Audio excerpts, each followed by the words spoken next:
بسم اللہ الرحمن الرحیم۔ السلام علیکم ورحمۃ اللہ وبرکاتہ۔ ناظرین، پچھلی 2 نشستوں سے ہم فارسی کی مبادیات پڑھ رہے ہیں، جس میں فارسی کی ٹرمز آسان الفاظ میں آپ کو سکھائی جا رہی ہیں۔ یہ ٹرمز سکھانے کا مقصد یہ ہے کیونکہ آگے جب ہم آپ کو فارسی سکھائیں گے، جب ہم آپ کو صرف اور نحو سکھائیں گے تو ان الفاظ کا بہت زیادہ استعمال ہوگا۔ یہاں پہ آپ کو بتایا جائے گا کہ یہ زبر، یہ حرف جو ہے مضموم ہے، یہ مفتوح ہے، یہ زبر ہے، یہ زیر ہے، یہ فعل ہے، اسم ہے، کلمہ ہے۔ اسی وجہ سے آپ کو یہ تعریفات سکھائی جا رہی ہیں، بتائی جا رہی ہیں۔ جس طرح ایک ایلیمنٹری لرنر کو سکھایا جاتا ہے، جس طرح ایک مبتدی طالب علم کو، ایک مبتدی اسٹوڈنٹ کو سکھایا جاتا ہے، اسی طرح آپ کو بتایا جا رہا ہے کہ اسی طرح آپ کو یہ ٹرمز اور یہ اصطلاحات بتائی جا رہی ہیں تاکہ اچھی طرح یہ بیس آپ کی بن جائے، قواعد آپ کے ذہن نشین ہو جائے۔ ورنہ یہ بظاہر اگر دیکھا جائے تو اسم، فعل، حرف یہ بہت آسان سی تعریفات ہیں اور بچہ جانتا ہے، لیکن جو نہیں جانتے، جو نئے سیکھنے والے ہیں، جیسا کہ میں نے پہلی نشست میں عرض کیا تھا کہ آج کل ہمارے جو اسٹوڈنٹس ہیں وہ انگلش میں اتنے مگن ہو گئے ہیں کہ پتہ نہیں چلتا کہ بھائی یہ کیا ہے، یہ زبر ہے یا زیر ہے، پیش ہے یا یہ اسم ہے یا لفظ ہے۔ تو اسی وجہ سے یہ آپ کو بتائی جا رہی ہے، کیونکہ آگے جب ہم آپ کو صرف پڑھائیں گے، صرف سکھائیں گے تو ان کا باقاعدہ استعمال ہوگا۔ اسی وجہ سے یہ آپ کا سمجھنا بہت ضروری ہے۔ تو وقت ضائع کیے بغیر ہم آج کی نشست کا آغاز کرتے ہیں۔ بسم اللہ الرحمن الرحیم۔ کلمہ، کسی بھی معنی دار لفظ کو کلمہ کہتے ہیں۔ ایسا لفظ جو ہمیں کوئی مطلب دے تو اس کو ہم کلمہ کہتے ہیں۔ کوئی بھی کلمہ لے لیں، جیسے کتاب لے لیں، ایک معنی دار لفظ ہے، اور کلمے کے مقابلے میں آتا ہے مہمل، کہ اس کا کوئی مطلب نہیں ہوتا۔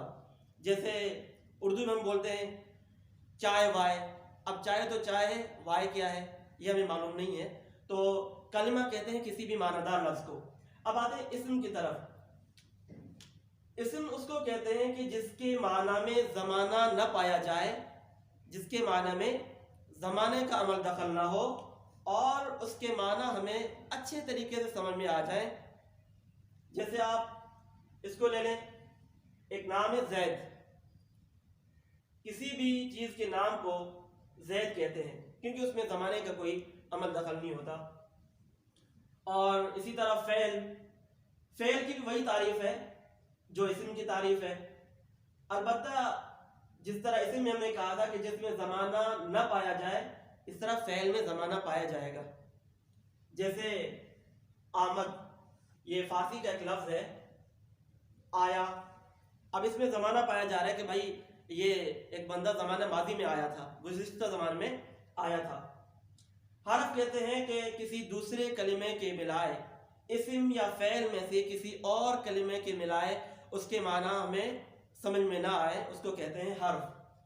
جیسے در، میں، اب جس کو انگلش میں کہتے ہیں ان، اب ایک بندہ بولتا رہے میں کوئی اور لفظ کے ساتھ نہ ملائے، جیسے گلاس میں، کلاس میں، کتاب میں، تو حرف کہتے ہیں اس کو کہ اور کلمے کے ملائے بغیر اس کے معنی سمجھ میں نہیں آتے ہمیں۔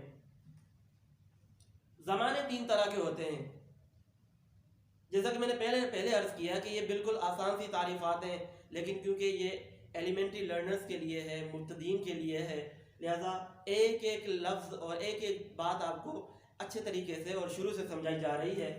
زمانے 3 طرح کے ہوتے ہیں، ماضی، پاسٹ، اور حال، پریزنٹ، مستقبل، فیوچر۔ ماضی کہتے ہیں گزرے ہوئے زمانے کو، اور موجودہ زمانے کو حال کہا جاتا ہے، اور آنے والے زمانے کو مستقبل کہا جاتا ہے۔ اسی طرح واحد ایک کو کہتے ہیں، آسان سی بات ہے، جمع جو ایک سے زائد ہو، ظاہر سی بات ہے، حاضر جو سامنے موجود ہو، اور غائب جو سامنے موجود نہ ہو، اور متکلم خود بولنے والا۔ اب حاضر جیسے جس کو انگلش میں فرسٹ پرسن کہتے ہیں، اور متکلم کو انگلش میں کہتے ہیں تھرڈ پرسن، اور غائب کو کہتے ہیں، متکلم کو کہتے ہیں سیکنڈ پرسن، اور غائب کہتے ہیں اس کو تھرڈ پرسن کو۔ اور کسی بھی لفظ کو بولتے ہیں صیغہ، صیغہ کہتے ہیں کسی بھی لفظ کو۔ یہ صیغہ اس لیے لکھا ہے کیونکہ آگے صیغے کا لفظ بہت زیادہ استعمال ہوگا، جس طرح دوسری چیزیں استعمال ہوں گی، زبر زیر پیش وغیرہ۔ اب جیسا کہ ہمارا ایک قاعدہ رہتا ہے، ایک طریقہ رہتا ہے کہ ہم کوئی چند رمز آپ کو بتا دیں اور چند الفاظ آپ کو سکھاتے ہیں۔ اب آج کی ووکیبلری میں چند الفاظ شامل ہیں، یہ کلاه، کلاه، کلاه کہتے ہیں ٹوپی کو، آب پانی کو۔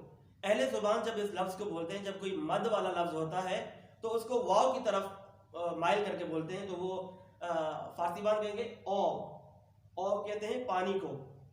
اور سخن، سخن کہتے ہیں بات کو۔ گرگ، گرگ بھیڑیا۔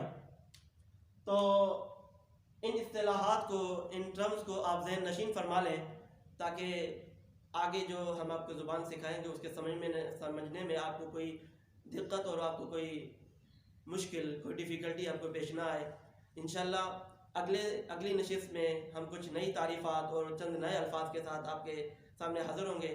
تب تک کے لیے السلام علیکم ورحمۃ اللہ وبرکاتہ۔